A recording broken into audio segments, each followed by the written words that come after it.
Let me tell you, every time I talk about the Oxford case, the shooting goes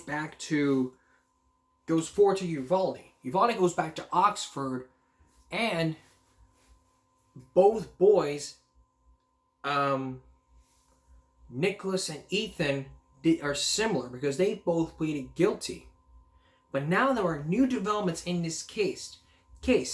This morning, two of the board members who resigned are now speaking out at a press conference. Could we learn more details about what had happened during that time? Take a look. They say Oxford High School failed to act twice and that the school shooting could have been prevented.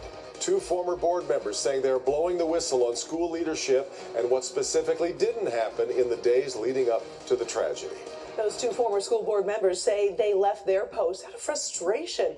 Now, tonight, they are claiming the truth has been hidden from the public. They say the shooter should have been removed from class, and would have had the school used a policy that had already been put in place. Instead, they say the officials at the high school gave in to the students' parents and kept him in school. Let's get to Paula Tutman following this today. Talk to us first about this policy, Paula.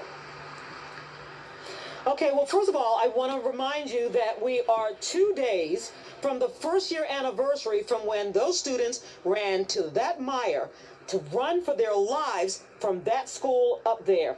Fair question is to talk about why these two now former school board members are coming forward now. Certainly a question asked by reporters, but we don't have a clear answer other than they say they were tired of not being able to be transparent. They claim there were exterior forces that forced them to stay silent, which begs the question, who or whom? They wouldn't answer. What were the consequences of speaking out? No clear answers on that one, only that they believe they could not remain silent any longer.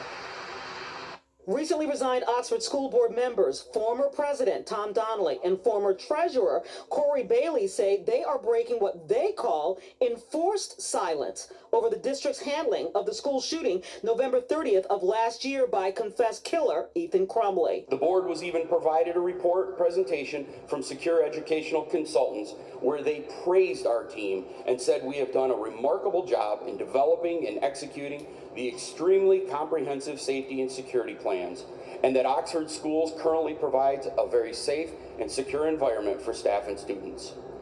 Again, if all of this were true, how would the shooting have happened? The 2 point to standard operating procedures listed on the school website that indicate how a district reacts to threat assessments, and the fact that there is an actual playbook that the district adopted in 2004 called the Enhancing School Safety Using a Threat Assessment Model. It was issued by the Department of Homeland Security and the U.S. Secret Service. Now, according to Donnelly and Bailey, their attorney also says that the principal got external training on that playbook, but never passed that training along to others. Oxford school system uses an assessment called SABRE. The shooter's class should have taken that assessment in 2020 and 2021. They didn't even realize that playbook existed until February, 3 months after the shooting at Oxford High School. Tom and I would later learn that the school had not put this playbook to practice at any of our buildings. We had been informed that those responsible for safety have raised concerns over the lack of training for quite some time, but those concerns were ignored. A lot was said in that news conference, a lot was not said, but one really interesting thing that was said was they talked about these markers and understanding these markers that were in that playbook, and it really does connect some interesting dots to what we've already seen with those drawings that Ethan Crumbley did in class before he was taken to the principal's office, and we're going to unpack that coming up at 6, guys. All right, Paula, we will see you then. Now, the Oxford High School shooter she just mentioned is going to be back in court tomorrow for his monthly hearing. Every month, the judge has to decide if Ethan Crumbley will be kept at the Oakland County Jail or moved to a juvenile facility, a hearing required by law because of his age. Last month, though, the 16-year-old pleaded guilty to all 24 charges against him, including murder and terrorism. You see what I'm talking about? Ethan and Nicholas both pleaded guilty to the shooting. Now, Nicholas was convicted. He spent his life in prison. Now, Nicholas spend his life in prison because he confessed to everything. Now, if Ethan was convicted, he could face life in prison without parole. But he's gonna be back in court tomorrow, and we'll have the very latest for you on Wednesday regarding the 1 year anniversary of that horrible shooting. Now, I'm glad. Now, there we go. That's the answer right there. That book solved the problems. Hadn't they not followed that book back in 2004? That was a almost 20-year-old rule. That was an old rule from 2004. They should have read that. They should have been trained. You can't just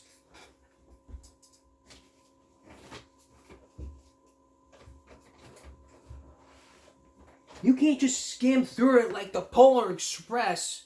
Like, you can't just skim through the Polar Express by looking at the pictures and then say, okay, the end. What next?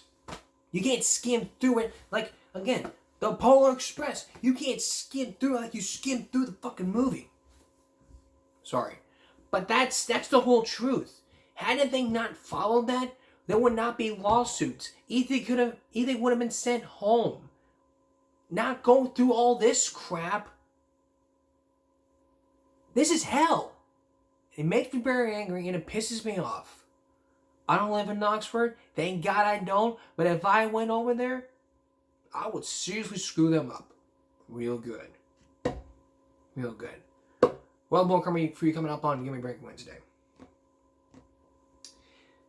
Coming up next, this woman says that she was sexually harassed by her boss, who is the president, the chairman of the board, and the CEO. You're also going to meet women who say it happened to them. The similar cases happened to them.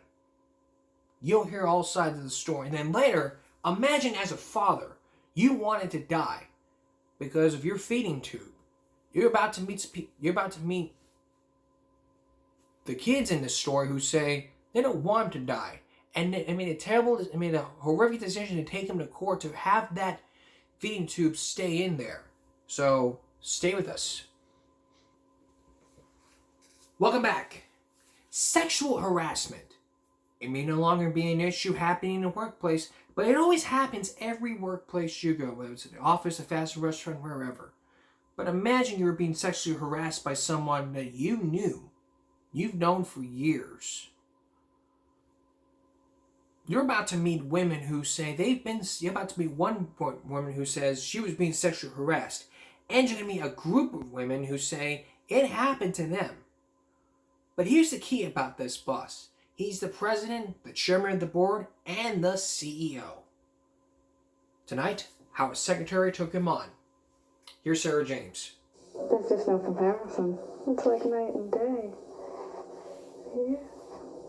There's no way to compare what happened to Janae Adrian 4 years ago to her life today. You can't put something so bad next to something so good. What's important now is her newborn baby. He makes the funniest faces. But not long ago, she was in a bitter battle against a major corporation and its powerful boss. It all started here at Dell Labs when Adrian was promoted to executive assistant to the CEO. Just 22 years old, she jumped at the chance, despite rumors that this boss was difficult. Very often women would be crying in the bathroom because of the things he said, and I couldn't believe that anyone could say anything to anybody that would get them that upset at work. So at that time you thought, maybe it's them. Yeah, how bad could it be? She said she would soon find out. Not only was her new boss critical of her work, she said she was mortified by comments about her appearance. He had said in front of a group of people at one time that I was so fat I should be holding another elephant's tail in a circus ring. Adrian says it was a daily onslaught, from personal insults to profanity, including an especially vulgar word for part of a woman's body. He used the C word. He used the F word. In what way would he use these words? I can say that, he did call me a dumb C several times. What did you tell him? In the beginning, she didn't know what to do. This was her first big job, and her boss was an industry legend. So initially, she blamed herself. I guess in some way I felt like I was letting him down, and that's almost... You started to feel like you were deserving of this kind of language? So I just accepted it. And That is, she says, until the day her boss went too far. I was standing up, speaking with him, going over his calendar, and from out of nowhere, he just reached over and grabbed my breasts. Did he say anything when he did this? No, he didn't say anything. What did you do? I said, don't touch me. Nobody ever touches me. Don't ever do that again. I was very upset by it. Janae Adrian's former boss is this man, Daniel Wasong. Wasong runs Dell Labs, a $190 million corporation with more than 1,000 employees. Ironically, Wasong has built his career making products for women.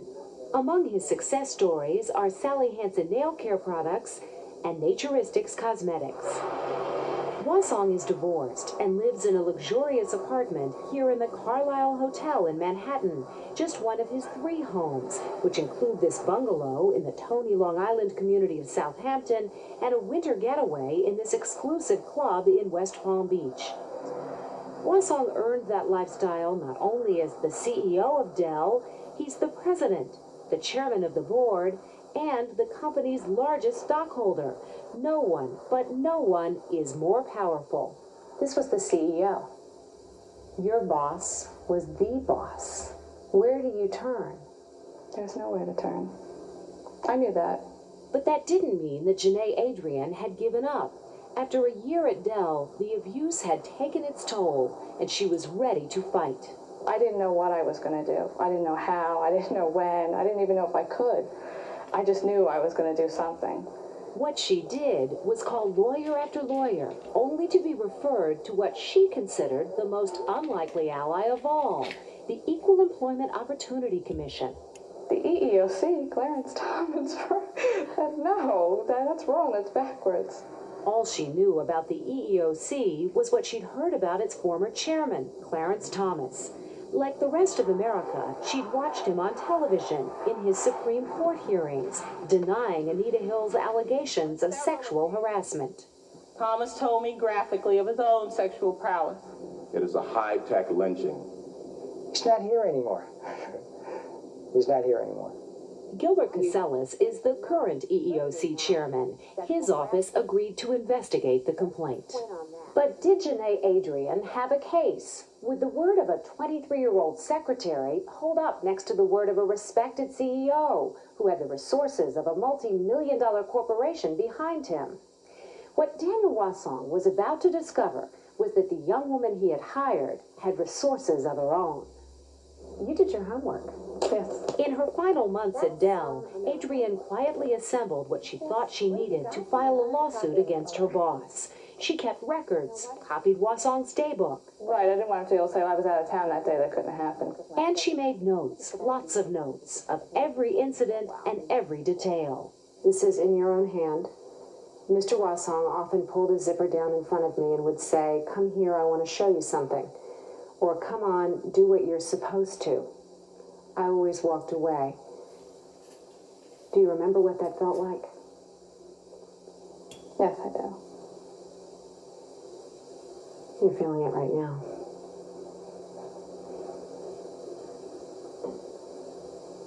What are you thinking? I guess it was just part of the degradation that I felt. That pain and humiliation, Janae Adrian says, motivated her to work even harder. She says she suspected that what had happened to her had happened to others, but to how many?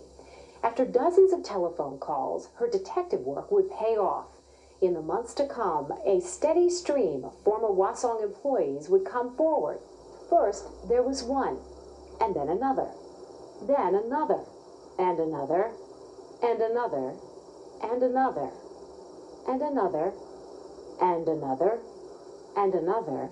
It was almost unbelievable that, they'd say the same exact thing, and oh my God, That happened to me too. And as it turned out, the stories these women had about Daniel Wasong went back years, although they sound as if they'd worked within days of each other. You got there in the morning and prayed that he wouldn't be in that day. You didn't know if there was going to be a phone flying next to your head. He ran and just whacked me really hard. He grabbed my buttocks as he walked by. Go put your pants on. And I was shocked. And he laughed and went into the other room and dressed himself. Did you think, my gosh, we have to win? Oh yes, I did believe that. I just thought that there's so many women that were just how could nobody believe us? But it was still the word of secretaries versus a wealthy and well-connected CEO. In fact, a man whose high society female friends would come out in his defense. Dell wasn't about to take these allegations lying down and would hire 4 prominent law firms to fight the charges. This was shaping up as a major battle. The power the secretaries seemed to once have was no longer a sure thing. So who would investigators believe? That all the women came forward about Daniel Wasong's inappropriately touching these women? Sarah James has a conclusion to her story when we return. Stay with us. You've heard Janae Adrian tell her side of how she was sexually harassed by Daniel Wasong of Dell Labs. Now you're about to hear the other side of the story as all the women come forward to tell their sides of the story. But could they have a case? And what does Daniel Wasong have to say? Once again, here's Sarah James. Dell Labs attorneys would eventually conduct their own investigation. An investigation, they say, reveals a very different picture of the man at the top, Daniel Wasong. In a letter to Dateline, they say Daniel Wasong has unrelenting drive, determination, and exacting standards, and that his management style and personality created a demanding, but not sexually harassing, work atmosphere. We put that very point to the women who worked for Wasong. Dan Wasong had a reputation of being difficult. People who went to work for him were told that he was difficult. I hate that word. You hate that word? Yes, I do. Very open to interpretation. Definitely. Yeah, difficult to me means, a hard worker, an ambitious man or a woman, an executive, a real high-powered kind of an individual, not a pig. And Dan Wasong is a pig. Lisa Spoor and the rest of these women say working for Wasong was the worst job they ever had. They say on a typical day at Dell, Wasong would arrive, chauffeur-driven, around 2 in the afternoon.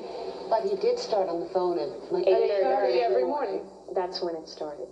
He would start telling you what you had effed up the day before. And that's what he said. You did it again, you effed it up. Swearing is a part of many workplaces. Not mine. There is swearing in a lot of office places. Swearing is not sexual harassment. But general in and of itself. Yeah, when it's directed to an individual. Swearing, like you say, I screwed up with something, but not directly towards you time and time again. When he starts to call you an effing moron and using the wonderful C word and terrible derogatory comments like that are gender-based, then it becomes sexual harassment. Such is the way Robin Cohen says Wasong would ask her to do things. Instead of saying, Robin, come in here, you'd say, C word, get in here, I want to go over something with you. And that one didn't go on once, but it was relentless. Let me do a show of hands for a moment here. How many of you did Dan Wasong call the C word? Wasong, seen here stirring a vat of lipstick, declined our repeated requests for an interview. But Dell's attorneys tell us in this demanding but not sexually harassing work atmosphere, Wasong also insists on perfection and is particularly critical of mistakes. None of the women here would argue with that, but they say they're outraged at the way Wasong would criticize them. I was called an effing moron. He wanted to know if I was raised in a circus. That I was stupid, that how was I raised, what kind of parents did I have to raise someone like me? Aren't you done with lunch yet? Haven't you looked in the mirror lately? Right. You don't need lunch. Do you think that he made comments about weight ever to men? Oh, no. Never heard it. No. How about his tirades? Were they directed at men too? Did he call them you effing moron? Not that I've seen, no. I never witnessed any. The tirades I witnessed were against women. By law, the EEOC must investigate all claims of sexual harassment before it takes any legal action. Investigators there say they found story after story of lewd behavior that went all the way back to Hwasong's early days at Dell. When Susan Lewis worked at Dell, Hwasong was only a vice president. I was 19, and we were a group of young secretaries, and he would walk around the office scratching himself, adjusting himself. That was in 1965. That's right, 30 years ago. Susan Lewis says back then, they didn't know what to call his behavior. I guess if he was being sexual, it was lost on us. We were just very young and innocent at that time, and we used to laugh and say that he must have fleas. We were going to put a can of flea and tick spray on his desk for Christmas or something, you know. But Lewis, who posed for ads for Dell products, says even back then, she knew when Hwasong was over the line. One day I was at the files, and my back was to him, and he came around and just whacked me really hard on my rear end and said, "You're getting fat." and then he just laughed. 4 years later, in 1969, Hwasong was promoted to Chief Executive Officer. Colleen Wright was Hwasong's executive secretary 13 years later. I went in blind. I had been placed by an agency, told that I'd be working for somebody difficult. And I was going to conquer the task, you know. It was 1982. At the time, she was a single mother supporting 2 young children. He'd say, well, you know, your job would be a lot easier if you would just, you know, go along with what I want. What did he want? He would say, I have some friends coming over tomorrow night. Why don't you come? Be here at 8 o'clock. I'm like, no. 8 years later, in 1990, Lisa Spohr took the job. He gets up, walks around from behind his desk, takes the pocket calendar out of his jacket, which was laying on the chair, puts it in his hip pocket, and tells me to get it out. Go get it. That's right. Retrieve it from his pants pocket. I told him I would not do it. Robin Cohen followed Lisa Spohr. My story was the open fly story also, which I think happened to a couple of us. New to the job, at first Cohen says she gave Hwasong the benefit of the doubt. Maybe the man forgot to zip his fly. But when it happens to you 3 times in 9 days, you begin to wonder if it's not an accident anymore. And Mary Dixon was working for Hwasong when the lawsuit was filed in 1992. When we were cleaning up after lunch one day, I walked by the bathroom, and there he was urinating with the bathroom door open. Was it an accident? No, this was all the time. He never closed the bathroom door. That happened Never. to me too. I had the same experience. Did you say anything to him about it? No, I just did a pound face and walked away. But why not? I mean, this is so inappropriate. Tell him when he calls you the C word, you're across the line, buddy. How dare you? Why was it so tough to speak up to Dan Hwasong? Because even when you did say something to him, he turned around and told you, if you don't like it, leave. One of the things that you think is that it will end, and you will be the one to change this person. Somehow by doing excellent work, and you keep seeking approval. You were afraid of what he was going to do to you if you said something to him. There was so much fear in that office. It was incredible. You were afraid of him. He was the chairman, president, and CEO when I worked for him. So where are you going to go? That somebody doesn't report to him, that somebody doesn't have their paycheck or their raise signed off by him. Some of these women worked for Hwasong longer than others. Mary Dixon, the longest of all, 19 months. Why did you stick it out for such a long time? I needed the money. I had a mortgage to pay. As for the rest, I was only there a month, and I just said, I can't do this. I just won't. I worked for Dan for 5 months. On and off for about 2 months. 2.5 months. 2 months. 9 days. in fact, they say almost every secretary who ever worked in the front office didn't stay for long. Was it a revolving door? Oh, yes, absolutely. 36 secretaries in 36 months. 36 secretaries? Before I had gotten there and from the time I left. There was times where they were going through 3 a week. Leaving the security of a full-time job was one thing, but these women say the emotional toll of working in that kind of environment day after day turned out to be far greater. I lost all of my self-esteem. I didn't know if I was capable of going out and getting another job, He had just beaten me down to a point where I was a nothing and a nobody. I had stomach problems. I couldn't eat anything without getting indigestion and heartburn. And even after 30 years, Susan Lewis says the experience with Hwasong is etched in her memory. That it may not seem so terrible to the viewers listening to it, so I got smacked, big deal. But it was something that I never forgot, and that it bothered me. I can't say it ruined my life, you know, it did, but it bothered me all this time. In July of 1994, almost 2 years after the initial complaint, the EEOC officially filed a lawsuit against Dell Labs and Daniel Hwasong. Chairman Casellas says the number of women, the variety of stories, and the length of time made the case. If you just took one little incident and said, well, that's standing alone, I mean, he called her a name, gosh, that happens all the time in the workplace. That doesn't rise to the level of sexual harassment, does it? No, but let's look at the whole pattern. Let's look at a period of time. You're talking about then an atmosphere, a culture of harassment. It's an environment, and the law recognizes a hostile environment. That's exactly right. And when the story hit the papers, the case grew even bigger. Due to a statute of limitations, only 15 women would be named in the lawsuit, but in the end, many more emerged. How many women were willing to come forward? 45 were willing to come forward. 45 is an astonishing number. It's unprecedented in our experience. And not long after the lawsuit was filed, Dell Labs contacted the EEOC to discuss bringing an end to the case. In August of this year, Chairman Casellas called a news conference to announce that Dell had agreed to settle out of court. It was at this news conference that Dell Labs made its only public statement. This is a settlement. There's been no finding of wrongdoing by the court at all. Dell attorney Mark Dichter explained that the settlement is in no way an admission of guilt or that Dell was in violation of any laws. Dell chose to settle, he says, to avoid a costly legal battle and unfounded, unwanted publicity. Sir, are you telling us that these women are lying? I'm not saying that. I'm telling you that the company has denied all of the allegations. But in settling, Dell Labs agreed to pay $1.2 million to the 15 women named in the suit, the largest settlement in EEOC history. Dell also agreed to revise its sexual harassment policy and retrain its executives, including Mr. Hwasong. We knew the odds weren't, always so great. However, we were strong. The woman who led the charge, Janae Adrian, says the settlement speaks for itself. Wake up. Women are not going to take it. If you really don't think it's a big deal and it happens, believe me, it will become a big deal. Is she a bit of a hero to all of you?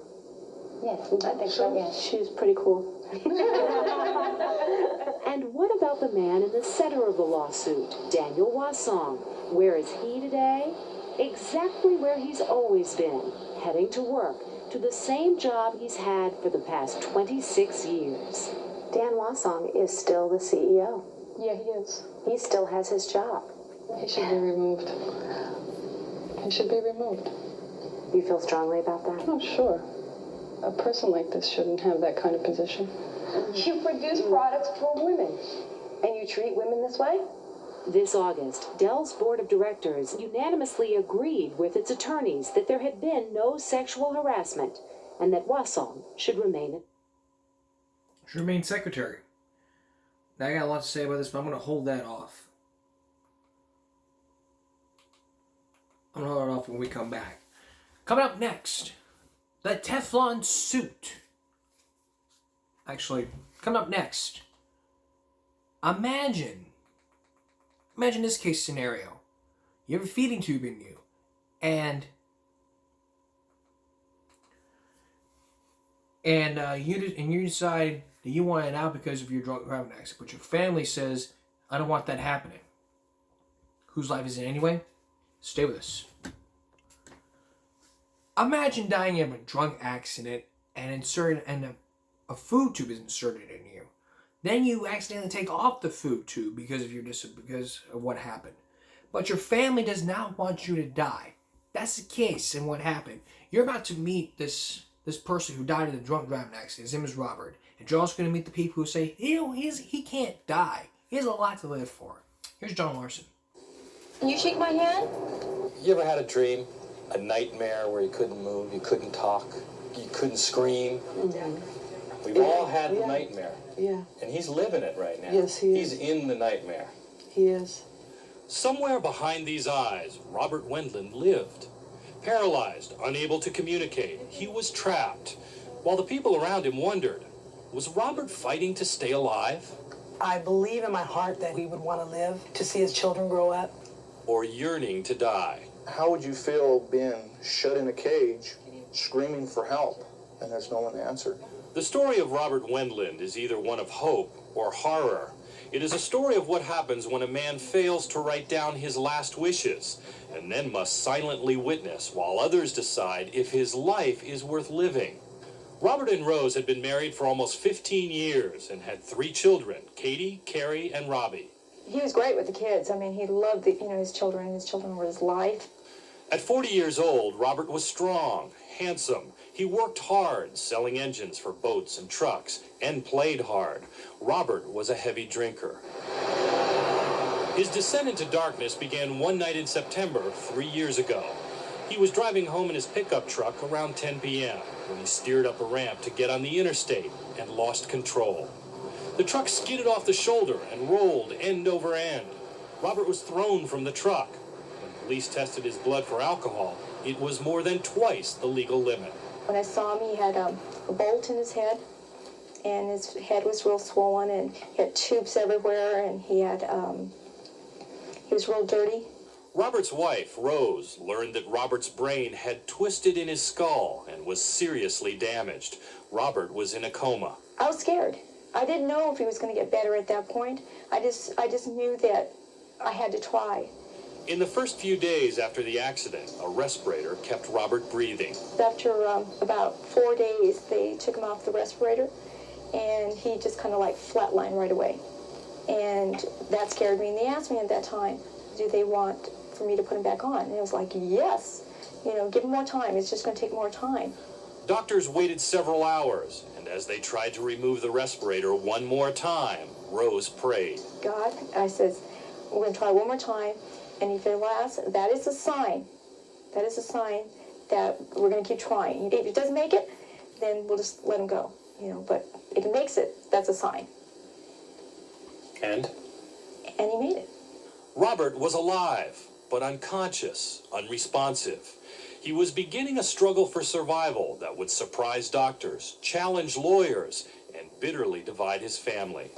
In the weeks after his accident, it appeared Robert was fighting hard to live. His body twitched, his fingers moved. They were small signs of life. Yes. And you thought, he's coming out of it. Yes. At roughly the 6-week point, Robert came out of his coma. But strangely, he did not wake up. His eyes were open, but he was not conscious. Doctors told Rose, give him 6 months to a year to show any further signs of progress. So Rose and her children waited, visiting Robert twice a day. I just knew I had to try because we had a life and 3 kids, and I can't let it go. Robert knew what it was like to grow up without a father. The oldest of 7 children, his mother Florence raised them alone. Their 3 different fathers all absent. Family life was not easy, and alcohol made things worse. Michael Hofer is Robert's younger half-brother, and as adults, his closest sibling. Right after the accident, you were hopeful that he might recover? Oh, yeah. I talked to Rose. I says, he's going to be okay. Give him a little time. Let him come out of the coma. Even though doctors had offered slim hope, in January 1995, 16 months after the accident, Robert took another step towards consciousness. Can you shake my hand? For the first time, he showed signs of awareness. He'd move his hand or lift his leg when asked. But still, he could not talk, walk, or eat on his own. Rose and Michael kept a devoted watch at Robert's side. Mike went just about every day for the longest time helping me. Can you shake my hand? Stretch his arms and legs so that, to me, I thought when he came out of it, he'd be able to just get up and walk. Move your hand up and down. But Robert's improvements were frustratingly subtle. He was stuck in a bizarre limbo, not in a coma, but not fully aware either. A medical gray area doctors do not completely understand. Can Robert speak? No. Can he feed himself? No, Is there anything there that reminds you of Robert? not at all. In July of 1995, almost 2 years after the accident, the feeding tube, which doctors had surgically implanted in Robert's stomach to keep him alive, mysteriously came out. It was the 4th time it had happened, and it made Rose wonder. After all he had been through, had Robert deliberately pulled the tube out himself? Was he asking to die?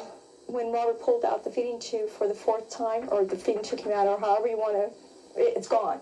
It was Katie and Carrie's decision to sit down with me and said, Mom, you're not going to do this again. You're not going to put Dad through this again. They're the ones that brought it up. And then they asked me, don't do it. Rose, the children, and Michael had reluctantly arrived at an agonizing fork in the road. The prognosis for Robert was grim. Should he be kept alive, likely trapped in this vague, semi-conscious state for the rest of his life? Or should his feeding tube be removed, allowing Robert to die? Finally, Rose was ready to accept what she says she knew all along. Robert would want to die. How hard was that? Oh, it was devastating. Yeah. It's hard. But Rose was amazed at what happened next. I received an anonymous phone call. Deborah Hofer is one of Robert's half-sisters. And the person on the phone told me in a very urgent voice that I needed to call Robert's doctor to find out what they were going to do with him. She did. And then Deborah told her mother Florence and sister Rebecca, in 2 days Robert would be moved to a convalescent hospital where they would take away his feeding tube and he would die. The doctor said we planned to move him and pull his food and water. And I told them over my dead body. Should Robert Wendland be... Days Robert would be moved to a convalescent hospital where they would take away his feeding tube and he would die. The doctor said we planned to move him and pull his food and water. And I told them over my dead body. So the question is, should Robert's feeding tube be pulled out or be left back in? It's a heartbreaking question. When we come back, you're going to see videotape that was never shown before. Robert trying to understand his orders. And that question, should that feeding tube be kept in or out? The conclusion of John Larson's story when we return. Stay with us. Before we continue on with the story, let's go back to the Oxford case. Now, as you heard earlier in the broadcast, 2 board members are speaking out to tell their side of the story. They're now blowing the whistle on what happened. Let's go back to the 2004 playbook. Employees, volunteers, and other school members must immediately report to the superintendent and principal any expression of intent. Threat assessment team must meet with the principal. The principal learns the student has made a threat. Threat assessment team should include the principal, school counselor, psychologist, etc. But the threat team was too small. They are frozen in time.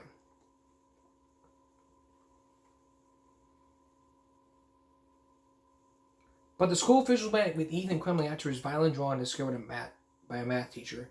They were dealing with students Nicholas Ejek and school counselor Sean Hopkins, who was in court. According to the prosecutors, the counselor and the dean of students met with Crumley and his parents to discuss the violent drawing he made just hours before the shooting. They say Crumley convicted both school officials that the drawing was for a video game. The officials requested Crumley go home, but his parents, who were charged with infrared manslaughter in this case, refused. So the school officials allowed him to return to class. Okay? Lawsuits happening, and we know what happens. We'll give you more on Even Break. We'll just give you more on Even Break Wednesday. Coming up next, should Robert's feeding tube, should his feeding tube be removed or put in? The family, the half-sister, all the family members come together to make this heartbreaking decision. Stay with us. Well, we have now run out of time, but we're going to continue this story tomorrow. Now, should Robert's feeding tube be allowed to stay in or be allowed to stay out, or be removed. Cut off the food and water. The family will make that terrible decision. You will also see videotape of him at a doctor's office trying to listen to anything the do anything the doctors tell him to do. Here's a preview. Robert, grab the red peg. Good. You don't want to miss the conclusion to the story. But trust me, I've seen this story before and I got a lot to say about this. Don't miss the conclusion to Whose Life Is It Anyway? The conclusion to John Larson's story about Robert and his struggle to survive. That's all of his edition of Give Me a Break Monday. We'll see you again tomorrow for Give Me a Break Tuesday. Probably tomorrow night or tomorrow morning. Second half, first half, second half, I don't know. For all of us here at YouTube and Give Me a Break. Hope you've had a great day. For all of us here at Give Me a Break and YouTube. I don't know why I said it a second time. Good night, everyone.